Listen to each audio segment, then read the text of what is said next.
Hello मंडळी, आज काही तसं नवीन नाही, पण थोडासा देवासाठी नैवेद्य करायचा होता म्हणून मी आज स्वयंपाकाचा प्लॅन केला. विचार करत होते की पुरणपोळी करायची की काय करायचं, पण नंतर लक्षात आलं की पुरणपोळी 2 दिवसानंतर माझ्या घरी आहे. त्यामुळे म्हटलं चला पुरी आणि आमरसाचा बेत करूया. आता आमरस म्हटलं की पुरीसाठी योग्य अशी रेसिपी हवी आहे आणि माझी आवडती मधुराताई तिची पुरीची रेसिपी माझी अगदी आवडते आहे. त्यासाठी कणकीचं पीठ घ्यायचं, त्याच्यामध्ये थोडीशी साखर घालायची, 1 चमचाभर रवा घालायचा, छान असं घट्ट पीठ मळून घ्यायचं.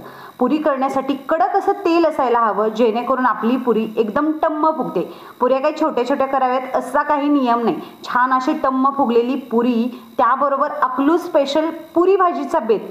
तुम्हाला माहिती आहे का? तुम्ही अकलूजचे असाल तर अशी बटाटा मटकीची पुरी भाजी असते तिथं. त्यानंतर मी आज खीर बनवली होती, रसही बनवला होता, मसाले भात बनवला होता. असा होता आजचा माझा दिवस. त्यानंतर पूजा केली आणि छान असा दिवस